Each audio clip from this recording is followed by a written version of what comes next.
नमस्कार साथियों, मैं आपका अपना दोस्त असिस्टेंट प्रोफेसर धीरज शर्मा। आज अपने बात करेंगे मध्यकाल व प्राचीन काल के महत्वपूर्ण नगर जिनका वर्तमान काल में नाम क्या है और प्राचीन काल में उनका नाम क्या था।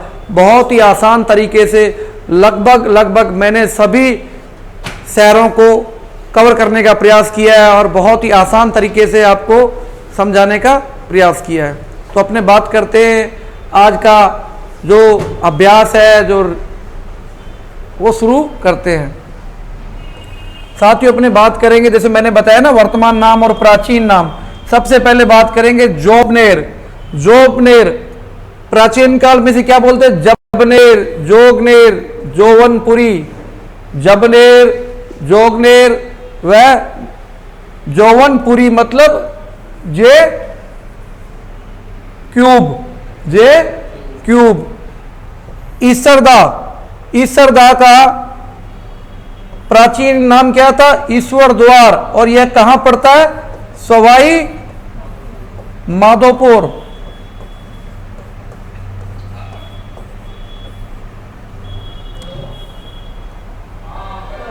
कोटा को क्या प्राचीन काल में क्या कहते थे?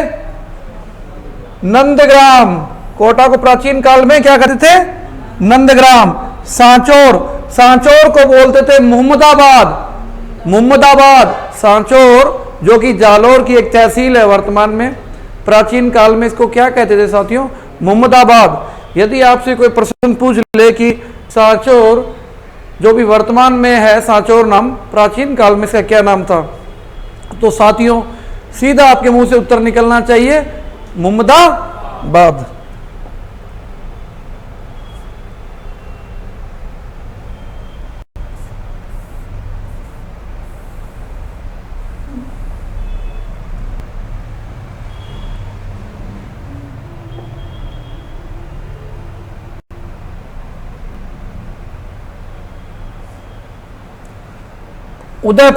उदयपुर का नाम क्या था? मोहम्मदाबाद।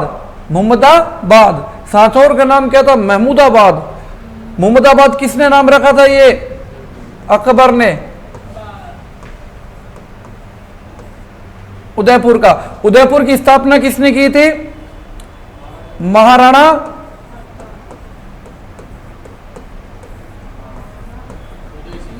उदय सिंह। कब की थी?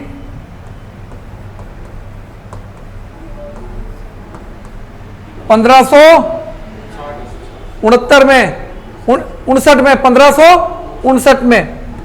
टोडा रायसी है, इसको क्या बोलते हैं? टोडा रायसी कहां पड़ता है? टोंक में। प्राचीन नाम क्या थे? तक्षकगढ़। टोडा पतन मतलब पतन, बंदरगाह वाला पतन। तक्षकपुर, इष्टिकापुर मतलब यदि आपसे पूछ ले टोडा रायसी के प्राचीन नाम क्या थे? तक्षकगढ़, टोडा, पतन, तक्षकपुर और इष्टिकापुर। करें साथियों, अब बात कर लेते हैं गोपालपुरा चूरू को कहते थे। चूरू को प्राचीन काल में कहते थे, किंतु उससे पूर्व उसे द्रोणपुर के नाम से भी जानते थे। द्रोणपुर। चूरू को प्राचीन नाम क्या? चूरू का एक अन्य प्राचीन नाम क्या था? द्रोणपुर व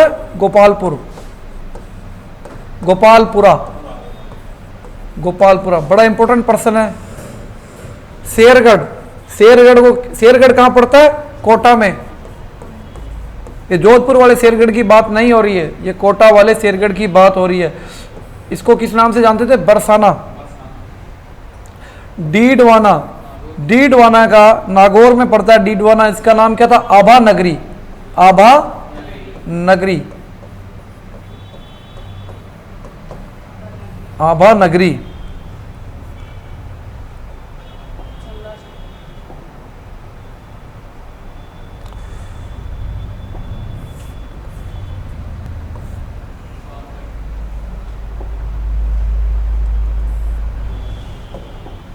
अब बात करते हैं भानगढ़ को भूतिया शहर भी कहा जाता है। भानगढ़ को भूतिया शहर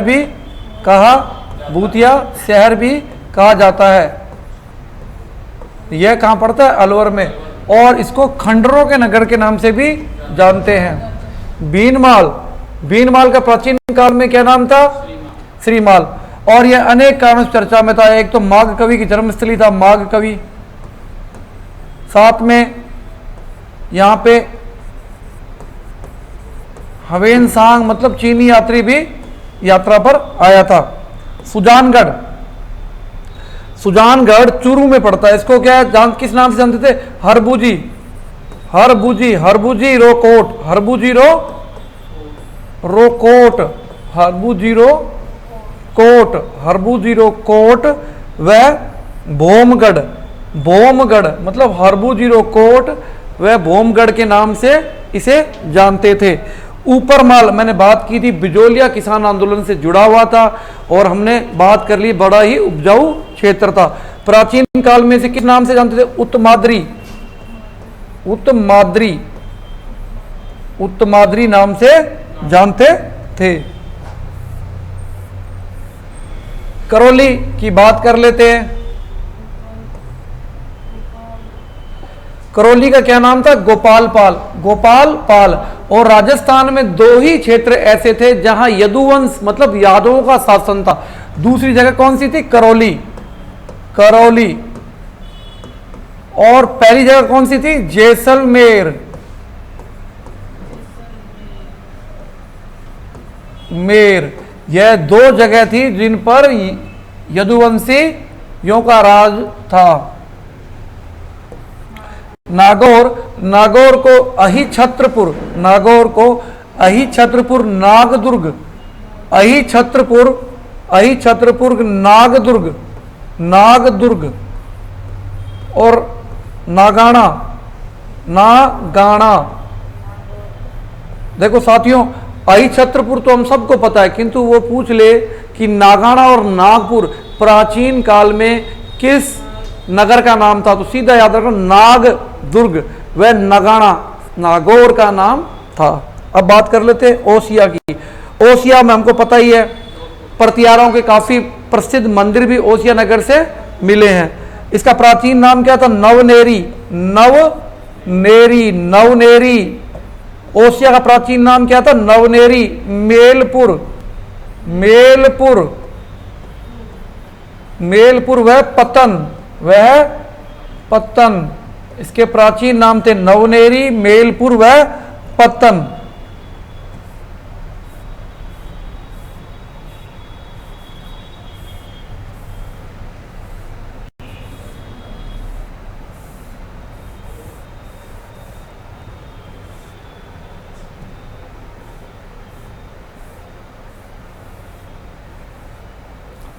अब बात करेंगे चाकसू की।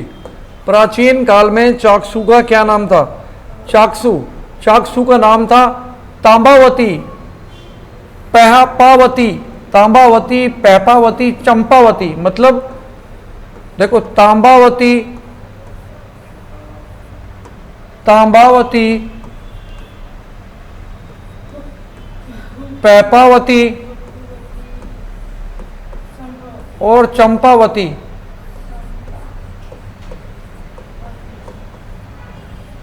तांबावती, पैपावती और चंपावती। बूंदी, बूंदी, बूंदी का प्राचीन नाम क्या था? वृंदावती और फरुखाबाद, वृंदावती और फरुखाबाद। फरुखाबाद उत्तर प्रदेश में भी पड़ता है, तो फरुखाबाद और वृंदावती। हम लोगों को वृंदावती का पता है, किंतु फरुखाबाद भी बूंदी का एक नाम था जो हमको कई लोगों को नहीं पता, किंतु आज से याद रख लेना, फरुखाबाद भी बूंदी को कहा जाता है। अलवर, अलवर को अलौर या उलूक प्रदेश भी कहते थे। उलूक, उलूक मतलब अलवर को उलूक प्रदेश भी कहते थे और अलौर भी कहते थे। जावर, जावर हमको पता है कि राणा लाखा के समय, राणा लाखा के समय चांदी की खाने निकल आई थी। चांदी की खाने, चांदी की खाने का पता लग गया था, जिससे कि मेवाड़ के राजस्व में वृद्धि हुई। इसको प्राचीन में क्या, प्राचीन काल में क्या कहते थे? योगिनी पट,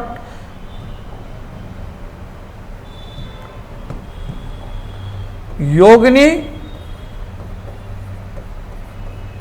पट्टन, योगिनी योगिनी पट्टन कहते थे।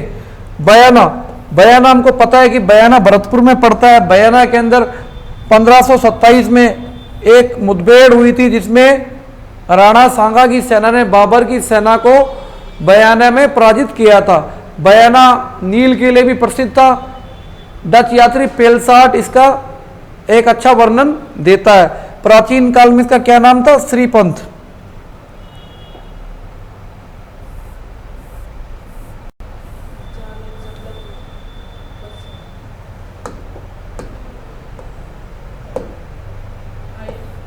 जालोर नाम क्या था प्राचीन काल में? जबालीपुर।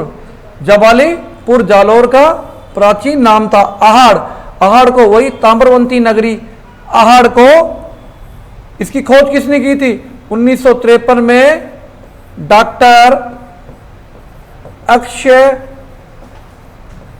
कीर्ति व्यास। बाद में पूना विश्वविद्यालय के professor HD Sankalia, HD Sankalia भी इसके उत्खनन से जुड़े रहे। नरेना, मतलब नरेना को हम नारायणा भी बोलते हैं, नारायणा, नारायणा भी कहते हैं। प्राचीन काल में इसका नाम क्या था? मुस्तफा सर, मुस्तफा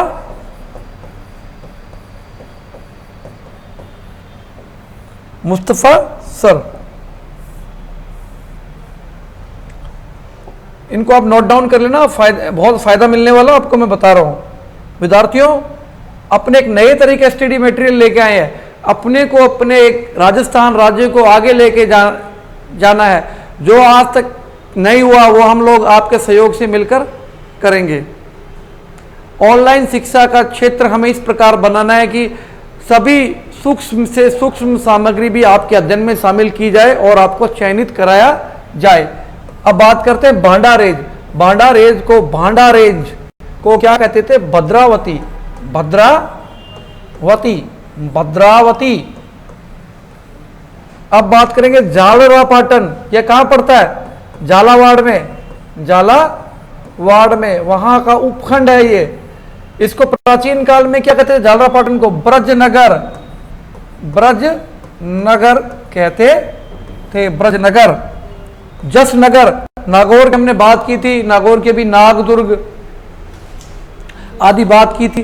तो अब जसनगर, नागौर को जसनगर भी कहते थे और किष्किंधा भी कहते थे। प्राचीन काल में किष्किंधा, नागौर को पूर्व मध्य काल में जसनगर भी कहते थे, जसनगर। यदि आ जाए कि नागौर का पूर्व मध्य काल में, नागौर का पूर्व मध्य काल में क्या नाम था? पूर्व मध्यकाल की बात हो रही है। पूर्व मध्यकाल में क्या नाम था नागौर का? पूर्व मध्यकाल में नागौर का क्या नाम था? जसनगर। और प्राचीन काल में क्या नाम था? किष्किंधा, किष्किंधा। डींग, डींग भरतपुर में पड़ती है। यह जल महलों की नगरी भी है, महलों की नगरी। डीग में एक दुर्ग का, एक किले का निर्माण भी बदन सिंह ने करवाया। डीग में डीग भरतपुर की एक तहसील है और भरतपुर में जाटों का राज था। जाटों के कौन से गोत्र का शासन था? सिनवार गोत्र, सिनसिनवार गोत्र। जिस प्रकार जाटों के बहुत सारे गोत्र होते हैं, गोदारा, कड़वासरा, पूनिया इत्यादि, उसी प्रकार सिनसिनवार गोत्र का भरतपुर में शासन था।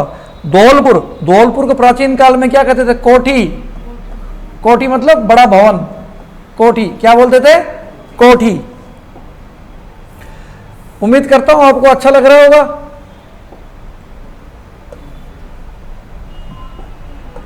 शाहबाद, शाहबाद बारा को क्या कहते थे? जो शाहबाद है, बारा की एक तहसील है शाहबाद।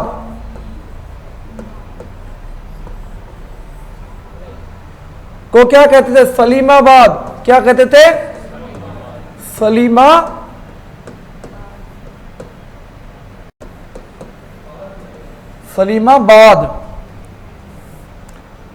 बयाना, बयाना को श्रीपंथ भी कहा गया है और सोनितपुर भी कहा गया है।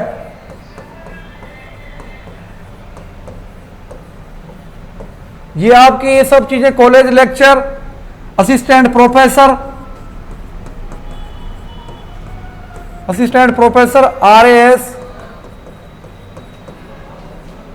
आरएएस और आने वाली एसआई एग्जाम के लिए बहुत ही महत्वपूर्ण चीज है।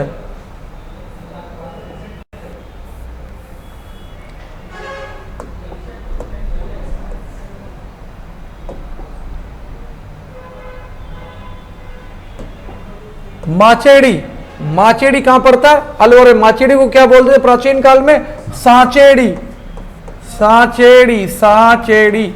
माचेड़ी को सांचेड़ी भी कहते थे।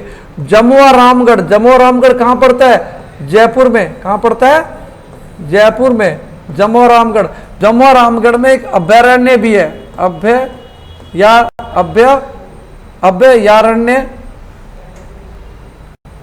अभयारण्य भी है। जमुआ रामगढ़ को प्राचीन काल में क्या बोलते थे? माच या मंच। मेड़ता, मेड़ांतक, अभी तक हमने मेड़ता को मेड़ांतक पढ़ा है ना, आज से क्या पढ़ेंगे? मधांतपुर, मधांतपुर। क्या पढ़ेंगे? न धा तैशपुर।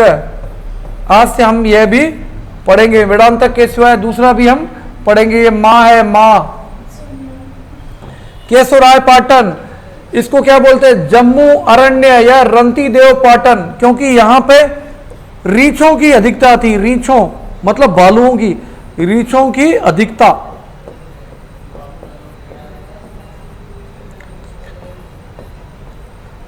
मतलब केशवराय पाटन, जम्मू अरण्य, जम्बू अरण्य वह रंती देव पाटन। सिवाड़,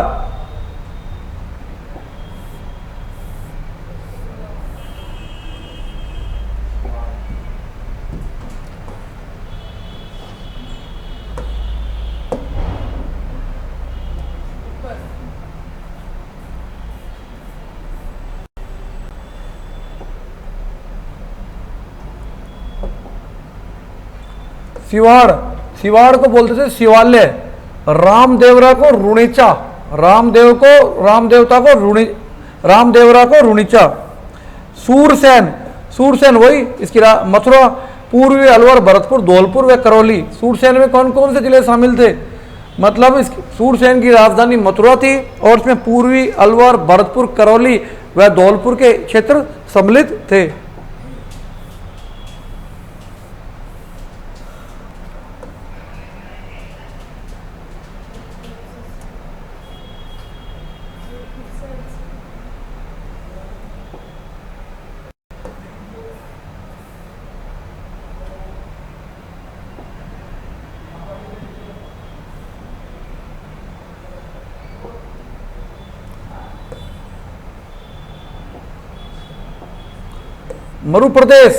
मरुप्रदेश में राजस्थान का रेतीला क्षेत्र, मरुप्रदेश में राजस्थान का रेतीला क्षेत्र। विशेषता, रुद्रदामन के जूनागढ़ अभिलेख से हमें यह पता चलता है कि शकों का राजस्थान पर अधिकार था और इसमें मरुदेश का वर्णन भी मिलता है। सालव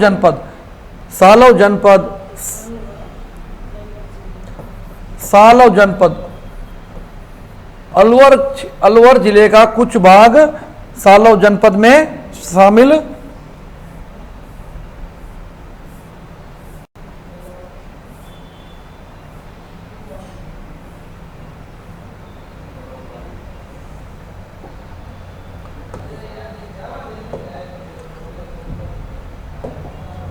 योदय प्रदेश श्रीगंगानगर हनुमानगढ़ का क्षेत्र। योधे प्रदेश मतलब श्रीगंगानगर हनुमानगढ़ का क्षेत्र। मालव जनपद, वही मालव जनपद को क्या बोलते थे? करकोट नगर। टोंक अजमेर मेवाड़ का क्षेत्र, कुछ क्षेत्र, मतलब टोंक अजमेर व मेवाड़ का कुछ क्षेत्र, मेवाड़ का कुछ क्षेत्र।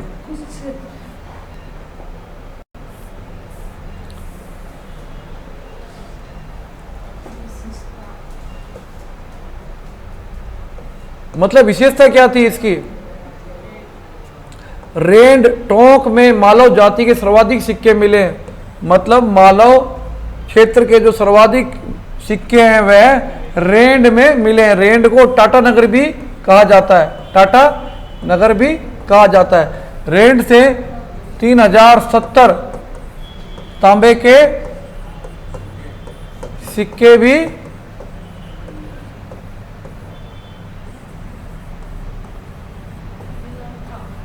मिले हैं। जांगल देश सबको पता है, राजधानी अही छत्रपुर नागौर बीकानेर और जोधपुर के क्षेत्र, बीकानेर और जोधपुर के क्षेत्र।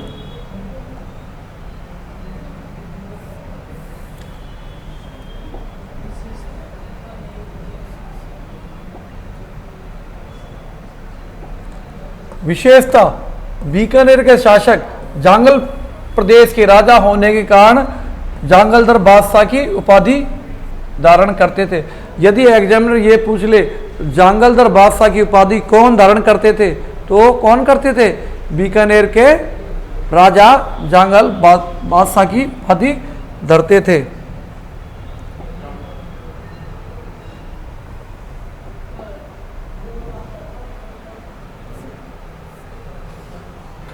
साथियों, उम्मीद करता हूं आपको आज का जो हमारा बिंदु पढ़ाने का जो बिंदु है, टॉपिक है, पसंद आया होगा।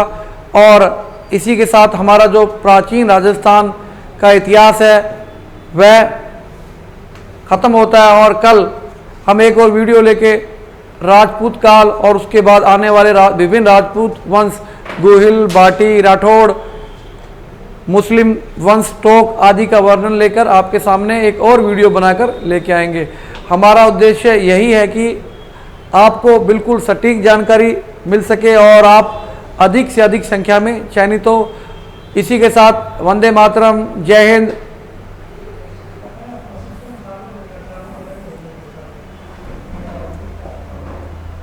और अब ध्यान देने योग्य बात है, अपने बात कर लेते हैं।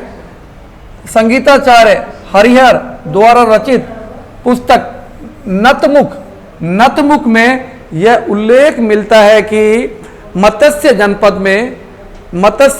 में नृत्य की कथक शैली का विकास दूसरी सदी में हुआ। दूसरी सदी ईसा पूर्व में कथक की शैली का विकास मत्स्य जनपद में हुआ। और ये जो कथक की शैली थी, इसका विकास का उल्लेख मत्स्य जनपद में हुआ। इस बात का उल्लेख किस पुस्तक से मिलता है? संगीताचार्य हरिहर द्वारा रचित नतमुख नामक पुस्तक में।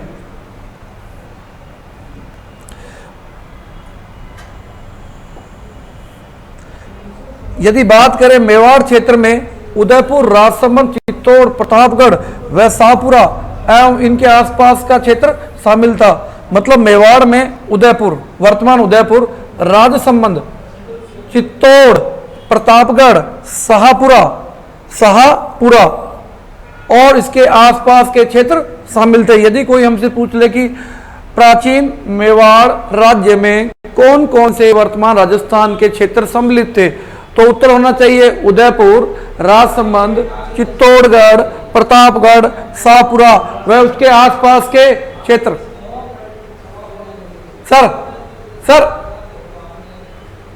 सर एक,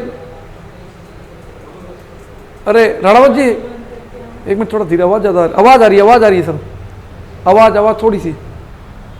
यदि बात करें मेवाड़ की, मेवाड़ का प्राचीन नाम सिवी और किवी, सीवी और कीवी दोनों मिलता है। अभी तक हमें पता था ना सीवी, अभी हम क्या बात कर रहे थे, अभी तक सीवी, किंतु एक नाम और है, यदि उसकी बात कर ले तो दूसरा नाम कौन सा है, कीवी। मतलब सीवी और कीवी, देखो बड़ा शानदार प्रश्न हो गया ना। अभी तक हमसे पूछते थे कि मेवाड़ का प्राचीन नाम क्या था, सीवी। यदि एग्जामिनर, आजकल एग्जामिनर बहुत स्मार्ट हो गए हैं, तो वो प्रश्न पूछ लेते हैं, सीवी ना पूछ कर वो पूछ लेते हैं कि ऑप्शन में नहीं देंगे सीवी, ऑप्शन में दे देंगे कीवी। तो क्या उत्तर होगा आपका, यदि सीवी नहीं दिया तो, यदि कीवी दिया तो उत्तर क्या होगा, कीवी।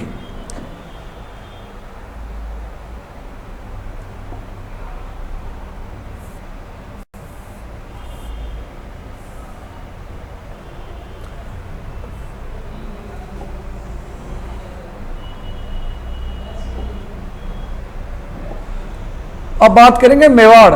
मेवाड़ का प्राचीन नाम सीवी व कीवी मिलता है। मेवाड़ में गुहिलों से पहले, यदि पूछ ले मेवाड़ में गुहिलों से पहले किसका राज था, यानी कि मेद जनजाति का राज था। किसका, मेद, सीधा पता होना चाहिए, मेद। इसलिए इसे मेदपाट भी कहते हैं। मेदपाट क्यों कहते हैं, मेदपाट कहने का क्या कारण है, समझ लीजिए। मेद जनजाति वहां निवास करती थी, इसलिए मेवाड़ को क्या कहा गया, मेदपाट। मेदपाट को प्रागवाट भी कहते हैं, प्रागवाट भी कहते हैं। मारवाड़ को दानव प्रदेश,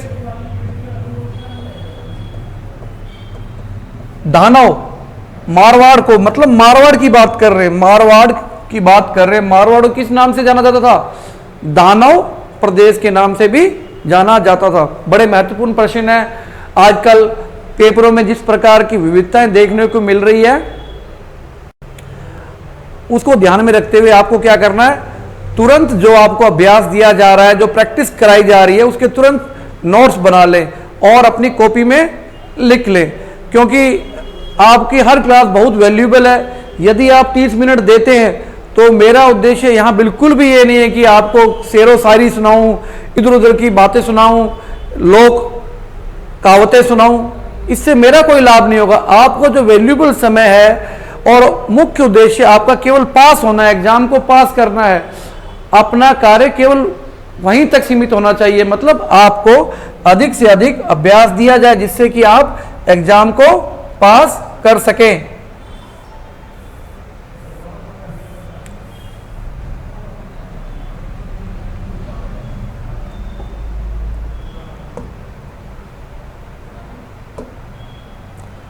वर्तमान में डुडाड़, ये डुडाड़ है, डुडाड़ है।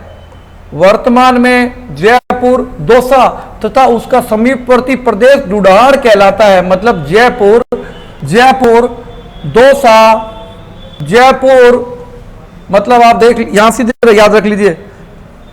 मतलब डुडाड़ क्या, डुडाड़ कौन सा प्रदेश है, सीधा याद रखना। देखो डुडाड़ कौन सा प्रदेश है, जयपुर,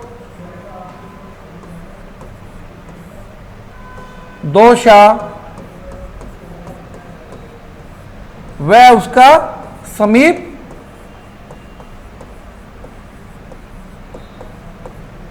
समीपवर्ती क्षेत्र।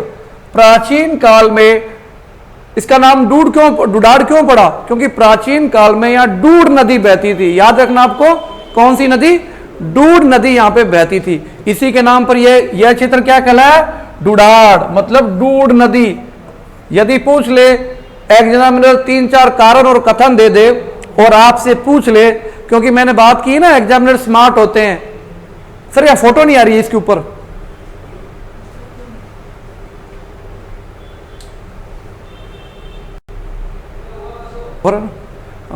यार आजकल एग्जामिनर बहुत स्मार्ट हो गए हैं। यदि एग्जामिनर पूछ ले कि 4-5 कथन दे दे कि इसका नाम डुडाड़ क्यों पड़ा, यदि वह ऑप्शन में दे दे कि डूड नदी यहां बहती थी, तो आपको ये पता होना चाहिए कि डूड नदी यहां बहती थी, इसी कारण इस क्षेत्र का नाम डुडाड़ पड़ा। इसलिए इस क्षेत्र को डुडाड़ भी कहा जाता है। किस नदी के कारण? डूड नदी के कारण। डुडार में क्षेत्र कौन कौन से पड़ते हैं हमने बात कर ली है। दौसा, जयपुर और उसके समीप का क्षेत्र डुडार कहलाता है।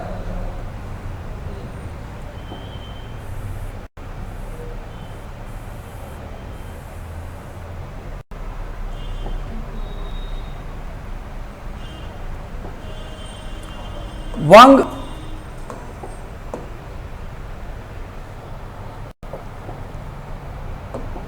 अब बात करेंगे वांगड़। वांगड़ वर्तमान में वांगड़ में कौन कौन से जिले शामिल है? डूंगरपुर, बांसवाड़ा के क्षेत्र तथा प्रतापगढ़ के कुछ भागों को शामिल किया जाता है। मतलब डूंगरपुर,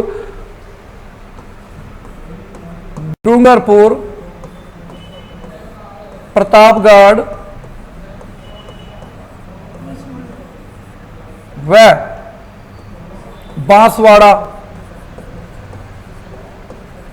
बांसवाड़ा का क्षेत्र वांगड़ में शामिल किया जाता है। स्कंद पुराण में माही सोम जाखम नदी के प्रवाह क्षेत्र को कुमारिका खंड, बागुरी प्रदेश व नागखंड भी कहा गया है। ये मतलब स्कंद पुराण में माही सोम व जाखम, मतलब स्कंद पुराण में माही सोम जाखम के क्षेत्र को नागखंड,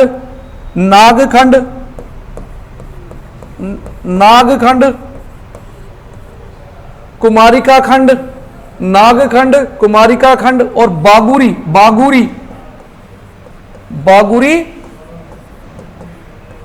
प्रदेश भी कहा है। यदि इतिहास में आपको यह कोई पूछ ले कि प्राचीन काल में ये कहाँ लिखा है कि माही सोम व जाखम नदी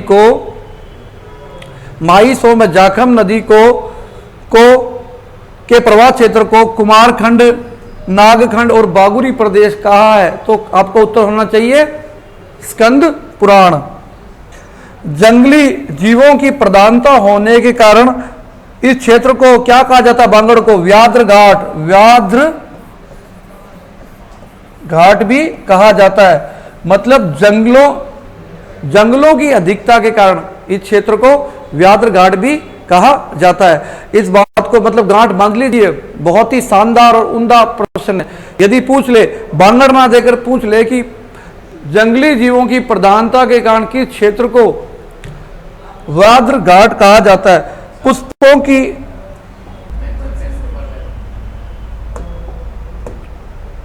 इसे व्याघ्र घाट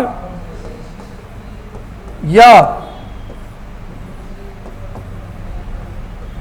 वाट भी कह सकते हैं, वाट भी कहते हैं।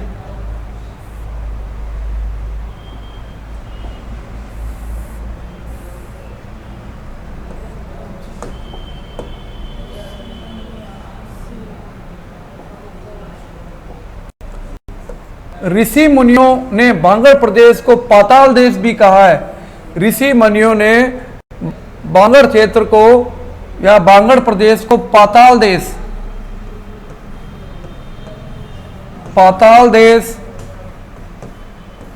गुप्त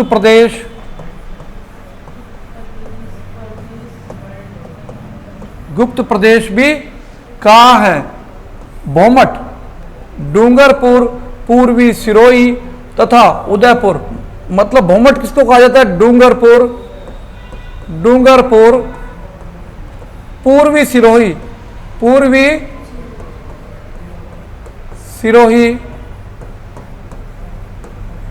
व उदयपुर जिले का पहाड़ी भाग जो उदयपुर,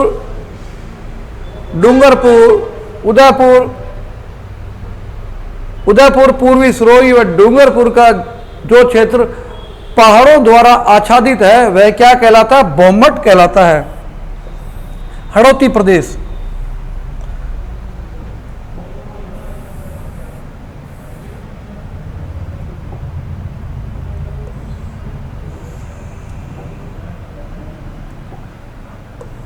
प्रदेश, इस क्षेत्र का नाम यहां राज करने वाले हाड़ावंशी चौहानों के नाम पर पड़ा। मतलब सीधा आपको पता, सभी को बहुत आसान प्रश्न है।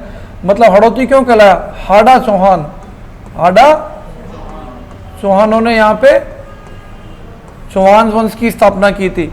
यहाँ हड़ौती बोली का प्रयोग किया जाता है, हड़ौती बोली का प्रयोग किया जाता है।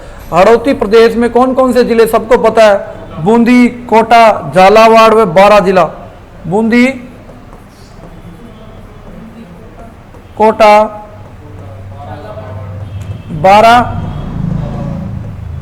और झालावाड़।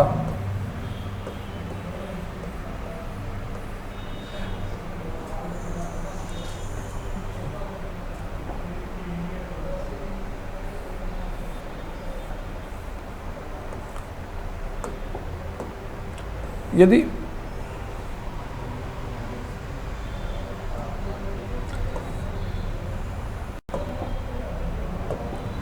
कांठल मतलब माही नदी के किनारे स्थित प्रतापगढ़ जिले के भूभाग को कांठल के नाम से जाना जाता है।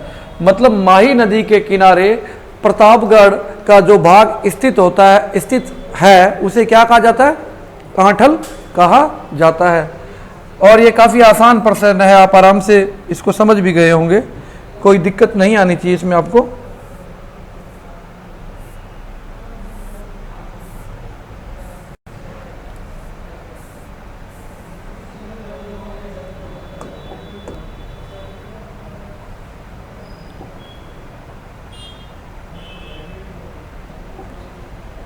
ऊपरमाल, भैंसरोडगढ़ से बिजोलिया, भैंसरोडगढ़ से बिजोलिया के मध्य ऊपर उठा हुआ, मतलब पूछ ले ऊपरमाल क्या है?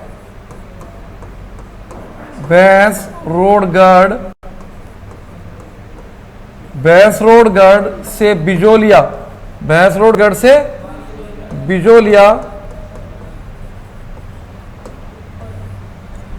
बिजोलिया में मध्य ऊपर उठा हुआ पठारी भूभाग जो कि अत्यधिक उपजाऊ है, ऊपरमाल कहलाता है।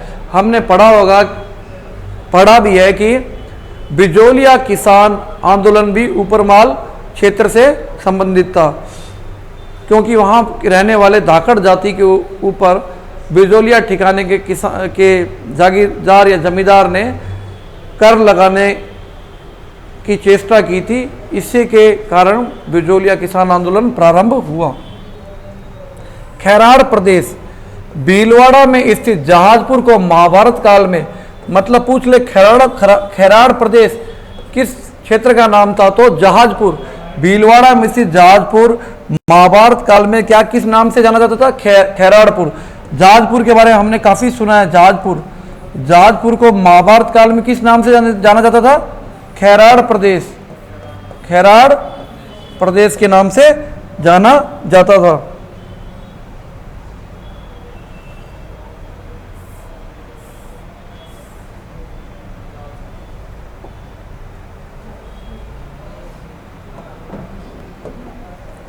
जहाजपुर के पास टोंक जिले के मालपुरा, मतलब जहाजपुर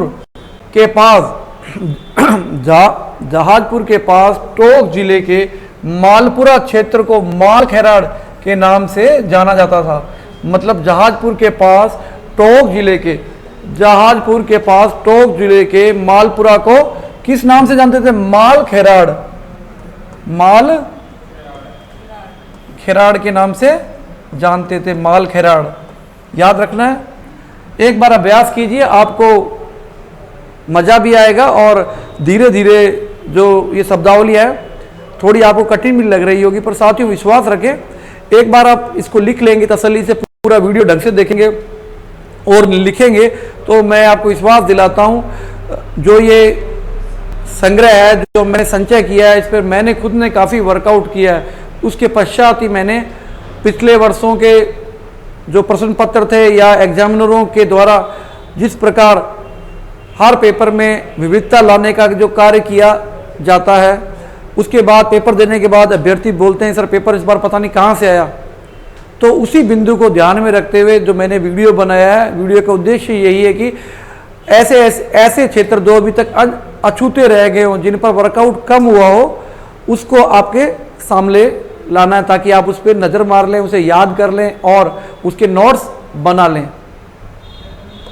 खैराड़ प्रदेश प्राचीन काल में रूढ़ियों तथा कुरीतियों से अब तक भी जकड़ा हुआ है। मतलब जो खैराड़ प्रदेश है वो प्राचीन काल से लेकर अभी तक भी कुरीतियों और रूढ़ियों में जकड़ा हुआ है। इसका मुख्य कारण क्या है? वहां पे अशिक्षा है अभी भी।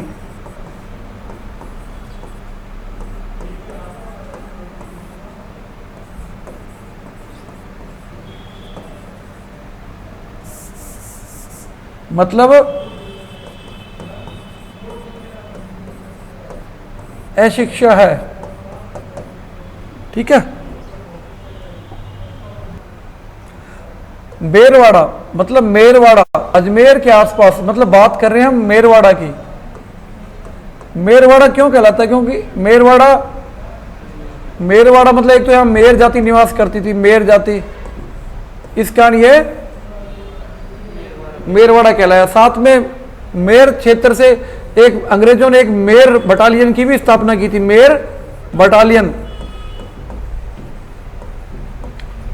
मेर क्या होते हैं? आदिवासी होते हैं। अजमेर के आसपास का पहाड़ी क्षेत्र क्या कहलाता है? मेरवाड़ा। कहां का क्षेत्र? अजमेर के आसपास का, अजमेर के आसपास का पहाड़ी क्षेत्र।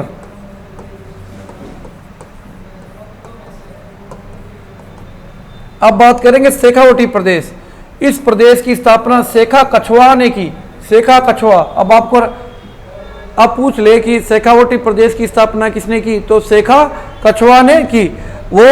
उन्होंने क्या किया था? आमेर से पृथक हो गए थे। वो आमेर से पृथक होकर, आमेर से मतलब आमेर से अलग हो गए थे, अलग होकर उन्होंने शेखावटी प्रदेश की स्थापना की।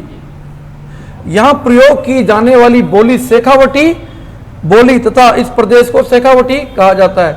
यहां जो बोली बोली जाती है उसे क्या बोलते हैं? शेखावटी बोली। और इस प्रदेश को क्या कहते हैं? शेखावटी प्रदेश कहते हैं।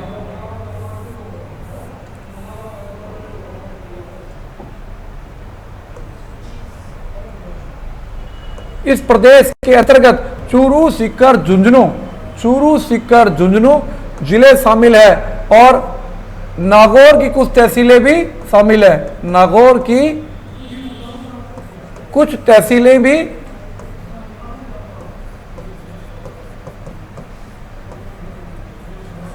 शामिल।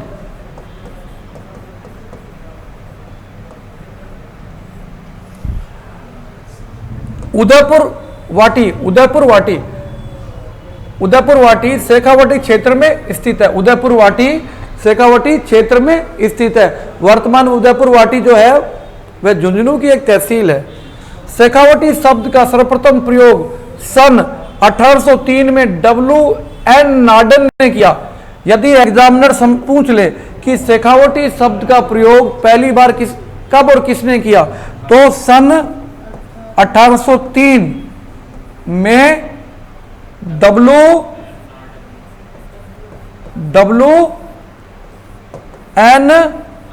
नाडन ने किया। देखो साथियों, अपने शेखावटी क्षेत्र के निवासी हैं हम में से बहुत सारे लोग, और मेरे क्षेत्र बीकानेर के तो बिल्कुल ही पास है ये। यदि मैं देखता हूं जब किसी से पूछ ले कि आप बोलते तो हैं लोग कि मैं शेखावटी से हूं, किंतु उनसे पूछ ले कि शेखावटी शब्द का पहली बार प्रयोग किसके द्वारा किया गया, तो आज आप याद रखिए सन 1803 ईस्वी में W.A. नाडन के द्वारा इस शब्दावली का प्रयोग किया गया। साथियों, मुझे भी बहुत सारे मजाक आते हैं, चुटकुले आते हैं, शेर व शायरियाँ आती है, किंतु उससे कोई लाभ नहीं है। अपना अभी 2-3 साल है, बड़े महत्वपूर्ण है। अपने को सिर्फ और सिर्फ ऑनलाइन एजुकेशन से क्वालिटी वाली चीज़ ही लेनी है। व्यर्थ की चीज़ों में अपना कीमती समय कभी भी खराब नहीं करना है। यही युवावस्था, और विवेकानंद जी ने कहा है ना, युवा ही देश की रीढ़ की हड्डी होते हैं। यदि युवावस्था का ये बहुमूल्य समय, आप अपना समय, आपका बहुत बहुमूल्य है ना साथियों, आप पढ़ाई के लिए अपना समय निकालते हैं, ऑनलाइन वीडियो देखते हैं, वो भी तो आपको कीमती समय। आप चाहते हो कि कम से कम समय में मैं बढ़िया से बढ़िया सामग्री को तक पहुंच बना लूं। यदि आप अननेसेसरी चीज़, जिन साथियों को क्षेत्र का कोई अनुभव ही नहीं है, जिन साथियों ने कोई विशेष कंपटीशन क्रैक नहीं किए नहीं, तो उनको कोई तजुर्बा भी नहीं है।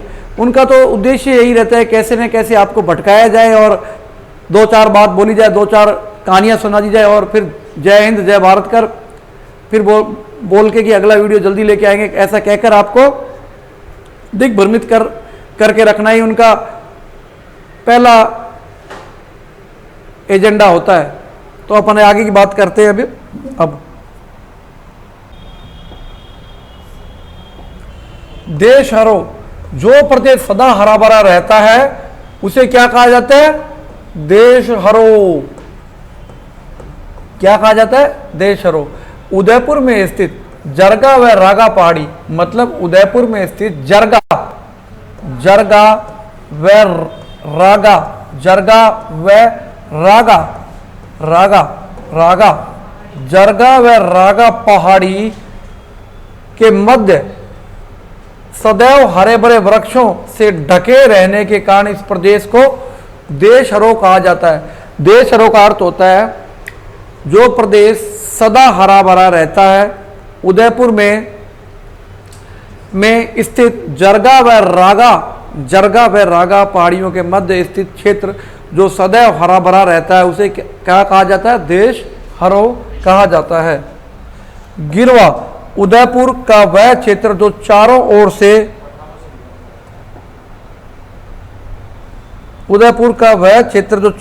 पहाड़ियों से घिरा हो, गिरवा कहलाता है।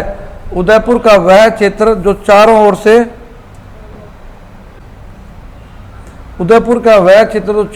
से पहाड़ी से घिरा हो, उदयपुर का वह क्षेत्र जो चारों ओर से पहाड़ियों से घिरा हो क्या कहलाता है साथियों? गिरवा कहलाता है। उदयपुर का वह क्षेत्र जो चारों ओर से पहाड़ियों से घिरा हो क्या कहलाता है? गिरवा कहलाता है।